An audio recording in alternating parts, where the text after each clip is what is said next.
जय गुरुदेव। हमारे इस चैनल पर आप लोगों का हार्दिक स्वागत है। कल के वीडियो में मैंने आप सभी लोगों को बताया था चिंता और चिंतन के बारे में। चिंता और चिंतन में क्या फ़र्क होता है,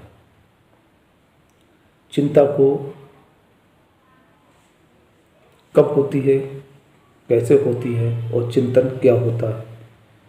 अगर हमारा मन शांत है और किसी समस्या पर हम अगर विचार कर रहे हैं तो वो हम चिंतन कर रहे होते हैं। और अगर हमारा मन अशांत है और हम किसी समस्या पर विचार कर रहे होते हैं तो उसको हम चिंता कहते हैं। तो हमें अपने इस जीवन में चिंता न करके चिंतन करना चाहिए। और चिंतन तब ही हो सकता है जब आपका मन शांत हो। और ये मन शांत कैसे हो, उसके 3 तरीके और 3 तरीकों में से जो सबसे आसान हो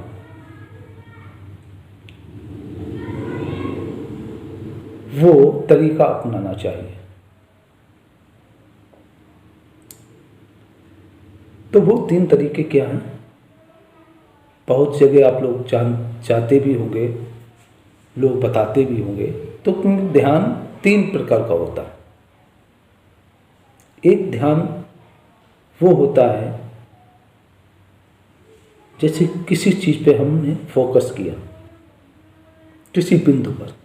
लोग ये बता देते हैं कि ये बिंदु है, आंखें बंद कीजिए और ये बिंदु है और उस बिंदु पर फोकस कीजिए, उसी पर ध्यान केंद्रित कीजिए आप। एक ध्यान वो होता है, कोई आपको नाम दे दिया, आंखें बंद कीजिए, एक नाम दे दिया, राम का नाम दे दिया या कृष्ण का नाम दे दिया और उसको आपको जपना है। और एक ध्यान जो होता है जिसमें आपको कुछ भी नहीं करना पड़ता। अब हम आपको ये बताते हैं कि जो ध्यान बिंदु पर केंद्रित होता है तो आपका ध्यान उस बिंदु पर है, कहीं बिंदु वो हट ना जाए। क्योंकि हम जब रात को सोते हैं विचार आते हैं, विचार 24 घंटे हमारे मन में, हमारे दिमाग में चलते ही रहते हैं। तो क्या उस समय जब आप बिंदु पर ध्यान केंद्रित कर रहे हो तब क्या विचार नहीं चलेंगे? तब वो विचार आपके चलेंगे और आप उन विचारों को रोकेंगे। वो इसलिए रोकेंगे क्योंकि कहीं मेरा ध्यान उस बिंदु से हट ना जाए। तो आपका ध्यान केवल उस बिंदु पर है और कहीं नहीं है। दूसरा ध्यान था, इससे क्या होगा ध्यान केंद्रित से कि आपके मस्तिष्क पर असर पड़ता है। आपका सिर दर्द भी हो सकता है। आप का सिर दर्द हुआ, आपने कहा ये तो ध्यान अच्छा नहीं है भाई, छोड़ दिया आपने, तो उसका रिजल्ट आपको नहीं मिला। अक्सर लोग ये करते हैं। दूसरा ध्यान है, कोई नाम दे दिया, नाम जपने के लिए दे दिया, इस नाम को जपो और ध्यान करो। तो आपको जो नाम दिया गया वो हम सही तरीके से जप रहे हैं कि नहीं जप रहे हैं, हमारा ध्यान इस पर रहेगा। तो ये जो ध्यान है, दोनों ध्यान, ये आपको उस जगह नहीं जाने देंगे, आपके मन को, जहाँ उन्हें जाना चाहिए, जहाँ पर आपका ज्ञान का स्रोत है, जहाँ पे आपका शिव तत्व है, जहाँ पर आपका समस्त संभावनाओं का क्षेत्र है। इस प्रकार के 40 नाम हैं, एक ही चीज के 40 नाम। तो आपको वहां तक नहीं जाने देंगे और वहां तक पहुंचना व्यक्ति के लिए आवश्यक होता है। जब तक आप वहां तक नहीं पहुंचेंगे, आपका मन उस ज्ञान के स्रोत तक नहीं पहुंचेगा, तब तक आपको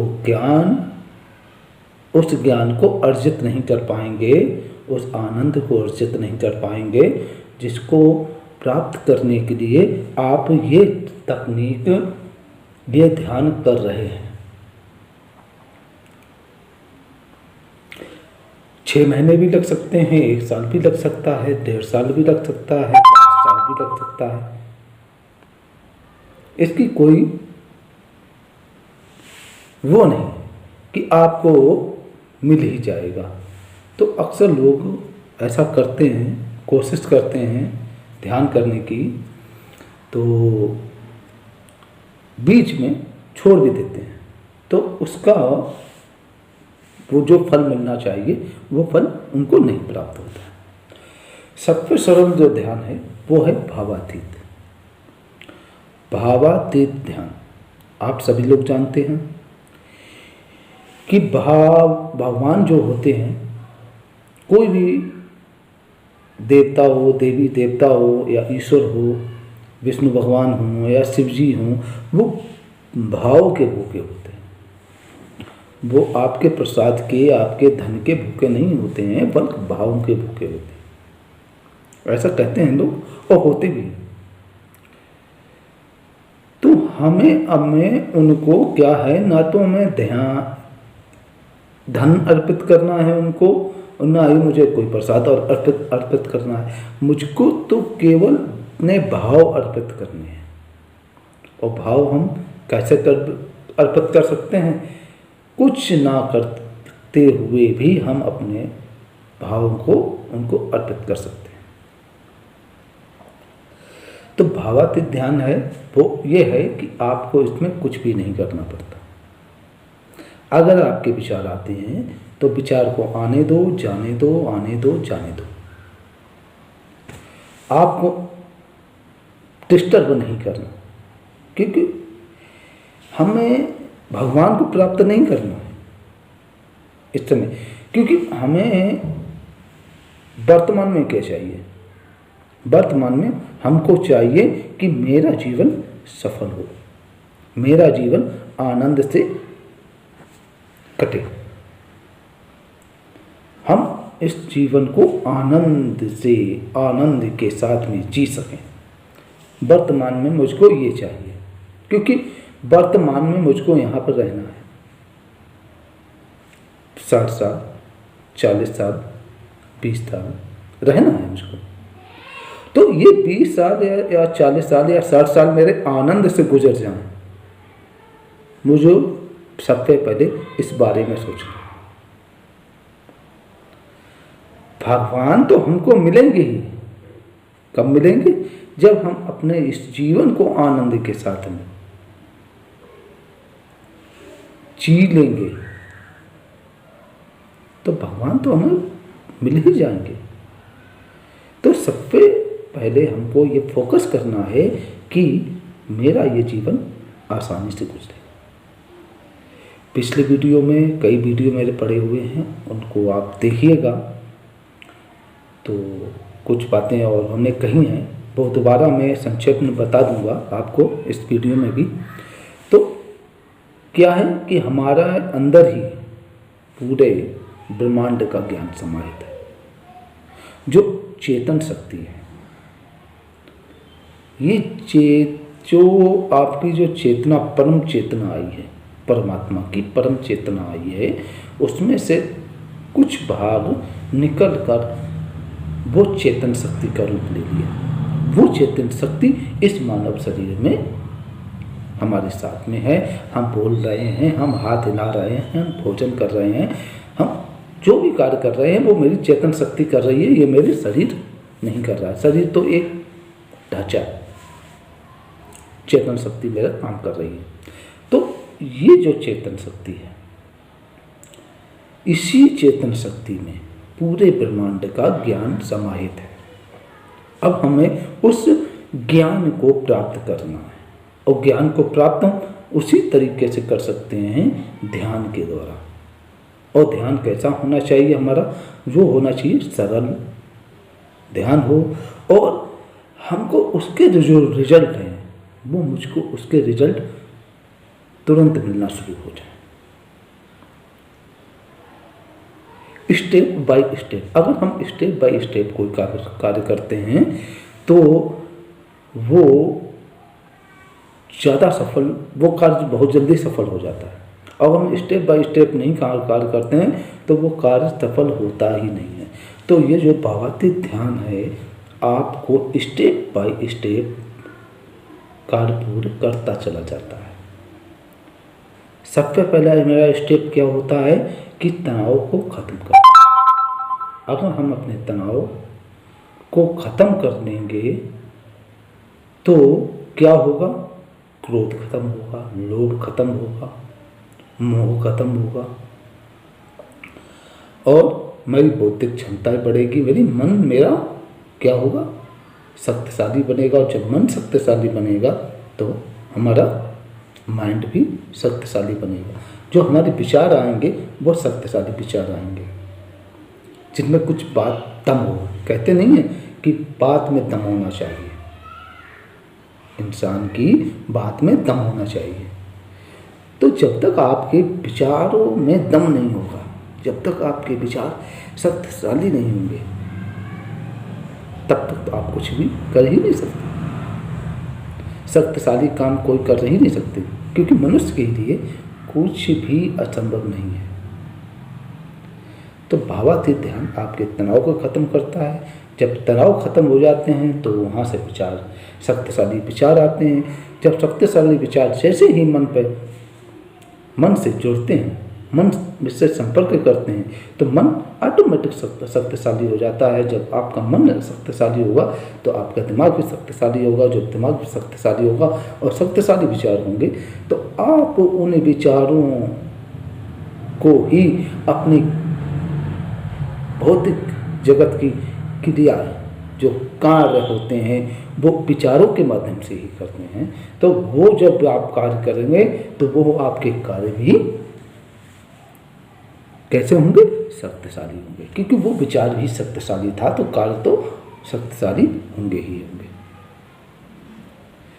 और आपका जीवन सुखमय होगा, आनंदमय होगा। क्योंकि अगर हम कार्य कर रहे हैं, अगर हम किसी से अच्छा बोल रहे हैं तो हमारा सामाजिक व्यवहार अच्छा होगा। कार्य कर रहे हैं तो मालिक मेरा खुश होगा। मेरा हो सकता है कि मेरी इनकम बढ़ा दे, इनकम बढ़ जाती है, उससे आय के साधन बढ़ जाते हैं, आपका पदोन्नति हो जाती है। ये सब चीज़ें होती हैं और यही सब चीज़ें चाहिए मुझको आनंद प्राप्त करने के लिए, और आनंद प्राप्त करने के लिए सब चीज़ें हो रही हैं। तो अभी तो मुझे आनंद प्राप्त करना है, तो हमें केवल किस चेतना में रहना है? भावातीत चेतना। और भावातीत ध्यान का अभ्यास अगर हम करने लगते हैं तो सबसे पहला ये धीरे धीरे ये होता है कि हम अपनी दूसरों की भावनाओं को समझने लगते हैं। कि अगर कोई व्यक्ति मेरे पास आया है तो वो किस भावना के साथ में आया, अगर उसने मुझसे कोई बात कही है तो वो किस भावना के साथ में कही है, इसका हमें एहसास होने लगता है। जो भावातीत का अभ्यासी होता है उसको, तो इतनी मेरी चेतना थोड़ी जागृत हो जाती है। अगर हम भगवत चेतना में चले जाते हैं तो भगवत चेतना में अगर व्यक्ति चला जाता है, मान लीजिए आप भगवत चेतना में चले गए, तो भगवत चेतना में होता क्या है? क्या आपको मालूम है? भागवत चेतना में अगर व्यक्ति चला जाता है तो परिवार अलग, पत्नी अलग, माँ अलग, पिता अलग, बच्चे अलग, ये हो जाता है। अगर इस समय आपको क्या है, पत्नी को भी पालन पोषण करना, बच्चों का भी पालन पोषण करना है, उसका भी माता पिताओं का भी पालन पोषण करना है, सब कुछ करना है, तो भगवत चेतना में आप चले जाएंगे तो आप ये सब भूल जाएंगे। क्योंकि भगवत चेतना में जो भौतिक जगत जो होता है वो छूट जाता है पीछे, उससे कुछ भी लगाव नहीं रहता है इंसान का, अगर उस चेतना में वो चला जाता है। तो अभी हमें भगवत चेतना में नहीं जाना है। अगर हम अभी से भावातीत ध्यान का अभ्यास करने लगेंगे तो 10 साल 20 साल तक हमने भावातीत ध्यान का अभ्यास किया, तो जो हमने 20 साल की जो ज़िंदगी मेरी है, जिनमें हमने अपने बच्चों का भी पालन पोषण करना है, उसका करना, ये सारे कार्य करते हुए आप जब उस एज पे पहुँचेंगे, बुढ़ापे की एज पर, और सारे काम आपने कर चुके होंगे, बच्चों की शादियाँ भी कर चुके होंगे, पढ़ा भी लिखा दिया होगा, सब कुछ कर दिया, सारे काम आपके खत्म हो गए, फिर आप अगर भागवत चेतना में चले जाते हैं, फिर आपको कोई दिक्कत नहीं है। दिक्कत तो तब है जब आप गृहस्थ जीवन में रह रहे हैं तब। अगर गृहस्थ जीवन में है तो अगर आप भगवत चेतना में जाते हैं तो आपको सब कुछ छोड़ना पड़ेगा। फिर उनका क्या होगा? जिस ईश्वर ने पालन पोषण करने के लिए आपको जिम्मेदारी दी है, उसी जिम्मेदारी से आप विमुख हो जाएंगे तो क्या यह ईश्वर, उस ईश्वर का अपमान नहीं होगा? उनकी आज्ञा का अवहेलना नहीं होगी क्या? क्या ईश्वर आपसे खुश होगा? नहीं होगा खुश। चाहे जितने बड़े भी साधु संत महात्मा बन जाओ, जो अपने परिवार को छोड़ देता है, जो अपने परिवार को वो कर देता है, तो वो कभी भी ईश्वर उससे खुश नहीं होता है। क्योंकि जो कुछ भी दिया जाता है, जो भी रिश्ते नाते होते हैं, पत्नी का हुआ, माँ बाप का हुआ, तो इनका जो कार्य करने की, इनकी पालन पोषण करने की जिम्मेदारी जो हमारे ऊपर दी है, तो वो ईश्वर ने दी है। क्योंकि ईश्वर सर्वशक्तिमान होता है। तो ये भावातीत ध्यान है, इसका आप निरंतर अभ्यास कीजिए, जिससे आपका जो अभी आपका जो जीवन चल रहा है, गृहस्थ जीवन चल रहा होगा, या फिर आप अगर स्टूडेंट होंगे तब, जो भी किसी भी पड़ाव पे आप हों, तो अगर वहीं से आप अगर ये स्टार्ट कर देते हैं भावातीत ध्यान को सीखने का, तो आप जो भी जिंदगी जिएंगे अपनी, वो आनंदमय होगी, आनंद के साथ में जिएंगे, कोई भी उसमें रुकावट आपकी नहीं आ सकती। और फिर बाद में कि आपकी जो चेतना जो है, पहले भावातीत में जाएंगे, फिर भगवत चेतना में जाएंगे, फिर तुरीयातीत में जाएंगे, फिर बाद में ब्राह्मी चेतना में जाएंगे। तो स्टेप बाय स्टेप कार्य करने की कोशिश करें, ना कि डायरेक्ट भगवान की प्राप्ति करने की कोशिश करें। क्योंकि अगर हम स्टेप बाय स्टेप नहीं कार्य करेंगे, अगर स्टेप बाय स्टेप अभ्यास नहीं करेंगे, तो हमें ईश्वर की प्राप्ति हो ही नहीं सकती। उसमें हम कभी भी सफल नहीं हो पाएंगे। तो हमें सभी का पालन पोषण करना है, क्योंकि अगर हमने अपने बच्चों का पालन पोषण कर दिया, अपने माता पिता का भी अपना पालन पोषण किया, पत्नी का भी पालन पोषण किया, तो वो ईश्वर इसी में खुश हो जाता है। और आप लगातार भावातीत ध्यान का अभ्यास भी कर रहे हैं, तो ईश्वर और भी ज़्यादा खुश हो जाए। तो ईश्वर ही आपके सारी चीज़ खोलते चला जाएंगे और आपको पता भी नहीं चलेगा कि हम कब भावातीत चेतना में पहुँच गए और कब हम कब वहाँ पर भगवत चेतना में पहुँच गए और कब हम तुरीयातीत में पहुँच गए और कब हम ब्रह्म चेतना में पहुँच गए। ये हमारा ये वीडियो था आप लोगों तक ये इतनी बातें पहुंचाने के लिए। और मेरी अगर ये बातें आपको अच्छी लगी हों तो मेरे इस चैनल को सब्सक्राइब भी कीजिएगा। और जो प्रश्न आपके मन में उठ रहे हैं कृपया करके मेरे कमेंट बॉक्स पे उन प्रश्नों को ज़रूर पूछिएगा हमसे, और हो सकता है कि उसके आंसर मैं दे सकूं। तब तक के लिए जय गुरुदेव, जय महर्षि जी की।